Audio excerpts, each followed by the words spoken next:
Hi friends, మొత్తానికి దర్శనం అయితే కంప్లీట్ అయిపోయింది. దర్శనానికి వచ్చేసి టోటల్గా 24 అవర్స్ పట్టింది. చాలా కష్టమైంది అసలు అక్కడ ఉండాలంటే.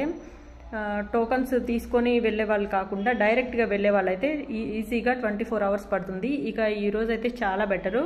ఇంకా పోను ఇంకా ఎక్కువ టైం పడుతుంది అంటున్నారు. ఇంకా ఎగ్జామ్స్ అయిపోయాయంటే అసలు ఫుల్ రష్గా ఉంటుంది. ఇప్పటికే అసలు ఇసుకేస్తే రాళ్ళంతమంది జనాలు అయితే ఉన్నారు. పిచ్చలేసింది అసలు వెళ్ళేసరికి. ఇదే ఫస్ట్ టైము ఇంత జనాలు ఉన్నప్పుడు వెళ్ళడం అనమాట. ఇప్పటికే నేను వెళ్ళి చాలా సంవత్సరాలు అవుతుంది. ఇన్ని సంవత్సరాల తర్వాత ఇవాళ దొరికిందిలే అని చెప్పి ఎంత కష్టమైన దర్శనానికి అయితే వెళ్ళాలనే ఉద్దేశంతో నేనైతే వెళ్ళాను. లేకపోతే ఇంత సాహసం అయితే చెయ్యను. టోకెన్ లేకుండా ఏం లేకుండా డైరెక్ట్గా సర్వదర్శనానికి అయితే వెళ్ళిపోయే సాహసం నేను ఎప్పుడు చెయ్యను. ఎందుకంటే నాకు తెలుసు తిరుమలలో ఎంత క్రౌడ్ అని ఎక్కువగా ఉంటుందో. నిన్న క్యూ లైన్లోకి వెళ్ళేసరికి మాకు 12 అయింది. 12కి కంపార్ట్మెంట్లోకి వెళ్తే మార్నింగ్ 10:40కి కంపార్ట్మెంట్ ఓపెన్ చేశారు.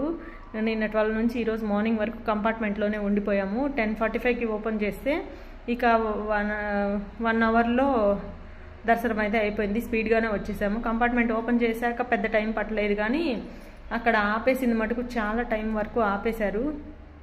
ఎంతో కాలం వాళ్ళు ఫుడ్ అవి పెడతా టైంకి అన్నీ ఇచ్చినా కానీ అంతసేపు ఉండాలంటే ఉండలేము. అసలు చాలా కష్టంగా అనిపించింది. మొత్తానికి దర్శనం అయితే పూర్తి చేసేసుకొని వచ్చేసాను. నేను మీకు చెప్పేది ఏంటంటే, ఎవరైనా వెళ్ళినా కూడా ఈ సెలవుల్లో అయితే వెళ్ళకండి. ఒకవేళ కంపల్సరీగా వెళ్ళాలనుకుంటే ఆన్లైన్లో బుక్ చేసుకోండి, లేకపోతే టోకన్స్ అయితే తీసుకోండి. కానీ డేర్ చేసి సర్వదర్శనానికి అయితే వెళ్ళకండి. ఎందుకంటే ఇప్పుడే 1 డే పట్టిందంటే ఇంక పోను 2 రోజులైనా ఉంచుతారు, 3 రోజులైనా ఉంచుతారు. మనం అడిగేదానికి కూడా లేదు. అరిసి గోల పెట్టినా గేట్లు అయితే తీయలేదు అక్కడ. కాబట్టి అన్నీ చూసుకొని ఇంటి దగ్గరే ఒక ప్లానింగ్ తోటి అయితే మీరు దర్శనానికి అయితే వెళ్ళండి.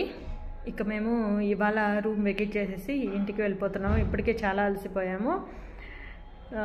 కంటిన్యూగా వాచ్ చేస్తూ ఉండండి. మరిన్ని మంచి వీడియోస్ మన ఛానల్లో అయితే మీకు నేను పోస్ట్ చేస్తాను. ఇప్పటివరకు మన ఛానల్ ఎవరైనా సబ్స్క్రైబ్ చేసుకోకపోతే మర్చిపోకుండా సబ్స్క్రైబ్ చేసుకోండి. అలాగే పక్కనున్న బెల్ ఐకాన్ని క్లిక్ చేయడం మాత్రం మర్చిపోకండి. Thanks for watching.